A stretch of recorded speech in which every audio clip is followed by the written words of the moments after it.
بسم الله الرحمن الرحيم أولا يعلمون أن الله يعلم ما يسرون وما يعلنون ومنهم أميون لا يعلمون الكتاب إلا أماني وإن هم إلا يظنون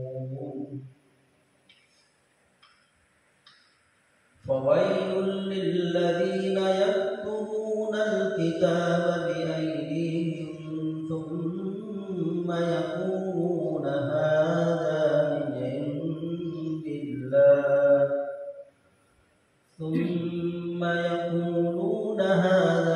من عند الله ليشتروا به ثمنا قليلا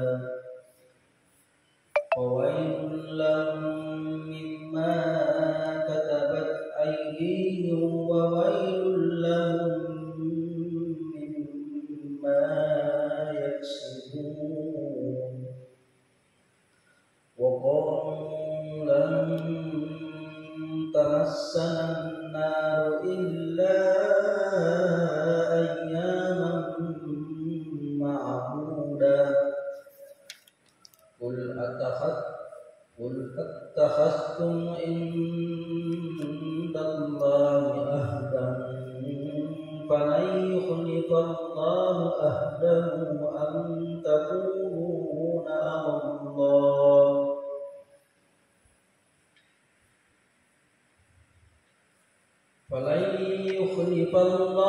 عهده أم تقولون على الله ما لا تعلمون بلى من كسب سيئة وأحاطت به خطيئته فأولئك أصحاب النار هم فيها خالدون والذين آمنوا وعملوا الصالحات أولئك أصحاب الجنة هم فيها خالدون وإذ أخذنا ميثاق بني إسرائيل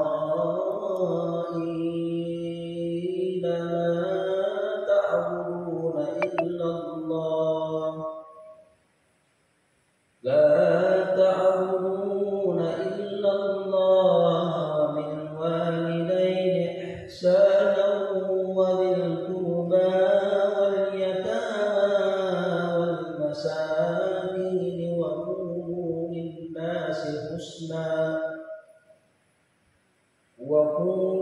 للناس حسنا وأقيموا الصلاة وآتوا الزكاة ثم توليتم إلا قليلا منكم وأنتم مؤمنون صدق الله العظيم.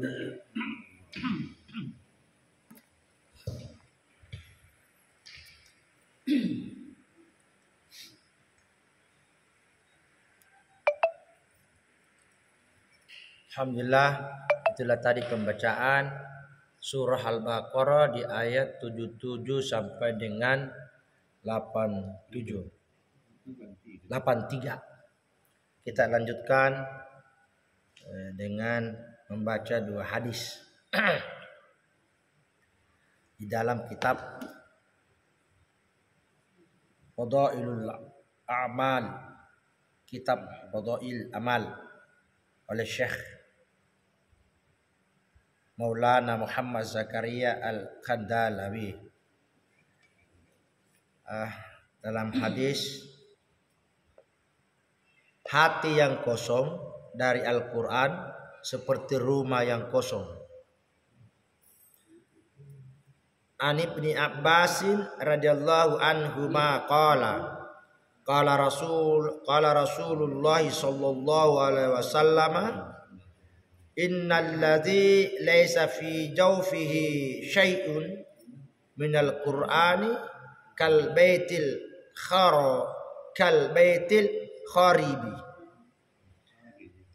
Dari Sayyidina Ibnu Abbas radhiyallahu anhuma, baginda Rasulullah sallallahu alaihi wasallam bersabda, sesungguhnya orang yang di dalam hatinya tidak ada sedikit pun Al-Qur'an adalah seperti rumah yang sepi sunyi tak berpenghuni. Hadis riwayat Tirmizi, Darimi dan Hakim. Faidah: perumpamaan rumah yang sepi sunyi tak berpenghuni itu mengandung maksud yang halus, sebagaimana ungkapan peribahasa, rumah yang kosong adalah sarang setan gentayangan. Demikian juga hati yang kosong dari kalamullah atau Al-Quran akan dikuasai oleh setan.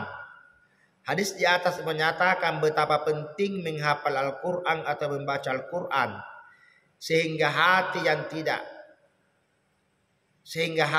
tidak menyimpang kalamullah telah disabdakan seperti rumah yang sepi sunyi tak berpenghuni.